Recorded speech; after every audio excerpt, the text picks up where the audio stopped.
নমস্কার বন্ধুরা, আজকের গল্পটি আপনাদেরই একজন নাম প্রকাশে অনিচ্ছুক এক ফলোয়ারের পাঠানো। তার জীবনের এক গভীর, আবেগঘন এবং কিছুটা নিষিদ্ধ অভিজ্ঞতার কথা তিনি ভাগ করে নিয়েছেন। আমি শুধু তার জবানবন্দি আপনাদের সামনে তুলে ধরব। এই গল্পে থাকবে না কোনো অশ্লীলতা, থাকবে শুধু জীবনের জটিল পথে হারিয়ে যাওয়া দুটি মানুষের আকুল আকুতি, এক তীব্র টানাপোড়েন আর গভীর অনুভূতির ছোঁয়া। হ্যাঁ, গল্পের কোনো এক ফাঁকে আমি আমার ব্যক্তিগত ইমো নাম্বারটি দেব, তাই নাম্বারটি পেতে হলে পুরো গল্পটি মনোযোগ দিয়ে শুনতে হবে। আমার নাম অনন্যা।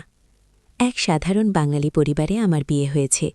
স্বামী, সংসার, ছেলেমেয়ে এই নিয়েই আমার জীবন। শহুরের কোলাহল থেকে একটু দূরেই নিরিবিলি এক শহরতলিতে আমাদের বাস। আমার শখ বলতে সেই টুকটাক জিনিস যা আর 5টা বাঙালি গৃহিণীর থাকে: বাগান করা, বই পড়া আর সবথেকে প্রিয় রান্না করা। নিজের হাতে সবজি কিনে এনে তার স্বাদ আর গন্ধের সাথে মিশে থাকা এক অনির্বচনীয় আনন্দ উপভোগ করি।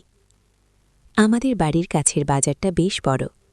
রোজ সকালে আমি বাজারে যাই, নিজেদের প্রয়োজন মতো সবজি কিনে আনি।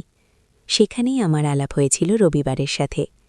রবি আমাদের এলাকার সবজিওয়ালা, ছিপছিপে চেহারা, মাথায় সবসময় একটা গামছা বাঁধা, আর চোখে যেন সবসময় এক অদ্ভুত মায়া। প্রথম সে আর 5জন সবজিওয়ালার মতোই ছিল। দর যাচাই করা, জিনিসের মান বিচার করা সবই চলছিল স্বাভাবিক নিয়মে। কিন্তু কিছুদিন পর থেকেই আমার চোখে পড়ল এক অদ্ভুত ব্যাপার। আমি যখন সবজি বাছাই করতাম, রবি সবসময় আমার দিকে একদৃষ্টে তাকিয়ে থাকত। তার চাহনিতে কোনো আস্ফালন ছিল না কোনো নোংরা ইঙ্গিত, বরং সেখানে ছিল এক গভীর নীরবতা, এক নিবিষ্ট মনোযোগ, যেন আমি সবজির চেয়েও অনেক বেশি গুরুত্বপূর্ণ কিছু। ওর চোখ আমার হাতে, আমার মুখের ওপর, আমার আলমারির দিকে সবখানে ঘোরাফেরা করত, কিন্তু তা কখনো অস্বস্তিকর মনে হতো না, বরং কেমন যেন এক অচেনা ভালো লাগা তৈরি করত আমার মনে। প্রথমে ভেবেছিলাম হয়তো আমারই মনের ভুল, হয়তো আমি নিজের জগৎ থেকে একটু বেশি কল্পনা করছি। কিন্তু না, ব্যাপারটা বারবার হতে লাগল। আমি যখন আমার দাম, ওজন নিয়ে কথা বলতাম, রবি চুপচাপ শুনত, কিন্তু তার চোখ আমার মুখের ওপর স্থির থাকত। কখনো কখনো আমি যখন হাসতাম, তখন ওর ঠোঁটের কোণেও যেন এক চিলতে হাসির রেখা ফুটে উঠত। এই নীরব ভাষা, এই অব্যক্ত ইশারা আমাকে খুব টানত। আমার স্বামী অনিক একজন ভালো মানুষ, কিন্তু ওর জগতে আমি ছিলাম শুধু একজন স্ত্রী, একজন মা। আমাদের সম্পর্কের মধ্যে প্রেম ছিল, কিন্তু তা ছিল অনেকটাই অভ্যাসে পরিণত। জীবনের কোলাহলে, একঘেয়েমিতে সেই প্রথম দিকের আবেগ, সেই রোমাঞ্চ যেন কোথায় হারিয়ে গিয়েছিল। রবির ওই নীরব মনোযোগ আমাকে সেই হারিয়ে যাওয়া অনুভূতিগুলোর কথা মনে করিয়ে দিত। একদিন আমি বেগুন কিনছিলাম, রবি হাতে একটা ঝুড়ি নিয়ে দাঁড়িয়েছিল। আমি একটা বেগুন তুলে ওর দিকে বাড়িয়ে দিয়ে বললাম, এটা কি টাটকা রবিদা? রবি আমার হাত থেকে বেগুনটা নিল, তারপর ধীরে ধীরে আমার চোখের দিকে তাকিয়ে বলল, আজকের সকালের, আপনার মতোই তাজা। ওর গলার স্বরটা কেমন যেন কেঁপে উঠল, ওর চোখে সেই একই গভীরতা যা আমাকে রোজই আচ্ছন্ন করে। আমার বুকের ভেতরটা ধুকপুক করে উঠল। এই প্রথম কেউ আমাকে সবজির সাথে তুলনা করে এমনভাবে বলল। এই কথাগুলো সাধারণ হলেও ওর বলার ধরনে, ওর চোখের ইশারায় তা এক অন্য মাত্রা পেয়েছিল। আমি কিছু না বলে মাথা নিচু করে অন্য সবজি খুঁজতে লাগলাম, কিন্তু আমার মন তখন অস্থির। রবির এই কথাগুলো যেন আমার ভেতরকার কোনো সুপ্ত ইচ্ছাকে জাগিয়ে তুলল। এরপর থেকে আমাদের এই নীরব আদান প্রদান আরও বাড়তে লাগল। আমি যখন বাজারে আসতাম, রবি নির্দিষ্ট সময়ের আগেই এসে নিজের জায়গা নিত, এমনভাবে দাঁড়াত যেন আমি বাজারে ঢোকার মুখেই ওকে দেখতে পাই। আমি সবজি বাছাই করার সময় ও কাছে এসে দাঁড়াত, মাঝে মাঝে এমন সব সবজি এগিয়ে দিত যা হয়তো আমার চোখে পড়ত না।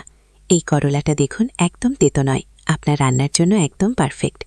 এমনভাবে বলতো যেন আমি রান্না করব আর ও তা চেখে দেখবে। আমার মনে হতে লাগল আমি যেন কোনো এক নিষিদ্ধ জগতে প্রবেশ করছি। এই অনুভূতিটা একই সাথে ভয়ঙ্কর এবং রোমাঞ্চকর। অনিকের সামনে আমি এক আদর্শ স্ত্রী, কিন্তু রবির সামনে আমি অন্য কেউ, এক নারী, যার ভেতরেও লুকিয়ে আছে এক অন্য সত্তা, যে চায় একটুখানি অন্যরকম ভালোবাসা, অন্যরকম মনোযোগ। একদিন বাজারে প্রবল বৃষ্টি শুরু হলো। আমি ছাতা আনতে ভুলে গিয়েছিলাম। সবজি কেনা শেষ করে দাঁড়িয়ে পড়েছি, কি করব ভেবে পাচ্ছি না। হঠাৎ দেখি রবি তার সবজি ভ্যান নিয়ে আমার দিকে এগিয়ে আসছে। ভ্যানের ওপর একটা ত্রিপল দিয়ে সে বৃষ্টির হাত থেকে নিজেকে বাঁচানোর চেষ্টা করছিল। আমার কাছে এসে বলল, দিদি চলুন আমার ভ্যানে, আমি আপনাকে বাড়িতে পৌঁছে দেব। আমি দ্বিধায় পড়ে গেলাম। অনেক জানলে কি বলবে, কিন্তু বৃষ্টির তেজ এত বেশি ছিল যে না বলার উপায় ছিল না। আমি ওর ভ্যানে উঠে বসলাম। ভ্যানটা বেশ পুরনো, কিন্তু ত্রিপল দিয়ে ঢাকা থাকায় বৃষ্টির ছাট আসছিল না। রবি ধীরে ধীরে ভ্যান চালাতে লাগল। আমাদের দুজনের মাঝে তখন মাত্র কয়েক ইঞ্চির দূরত্ব। ওর শরীরের উষ্ণতা আমি টের পাচ্ছিলাম। বৃষ্টির শব্দ, ভ্যানের ক্যাচকচ আওয়াজ আর আমাদের দুজনের নীরবতা, এক অদ্ভুত পরিবেশ তৈরি হয়েছিল। আমি ওর দিকে তাকিয়েছিলাম। বৃষ্টির ফোঁটাগুলো ওর মুখের উপর পড়ছিল, ওর গাল বেয়ে গড়িয়ে পড়ছিল। আমার মনে হচ্ছিল এই মুহূর্তটা যেন এখানেই থেমে যাক। হঠাৎ রবি থেমে গেল। ভ্যানটা রাস্তার পাশে দাঁড় করালো। সে আমার দিকে ঘুরল। ওর চোখ লাল হয়ে আছে। আমার হাতটা আলতো করে ধরে বলল, অনন্যা দিদি, আমি জানি এটা ঠিক নয়, কিন্তু আমি আর নিজেকে আটকাতে পারছি না। আপনাকে যখন প্রথম দেখি তখন থেকেই আমার সারা শরীর কাঁপতে শুরু করল। ওর হাতের স্পর্শ যেন আমার শরীরে বিদ্যুৎ খেলে গেল। আমি ওর দিকে তাকিয়ে রইলাম, কিছু বলতে পারছিলাম না। আমার ভেতরটাও তখন তোলপাড় করছিল।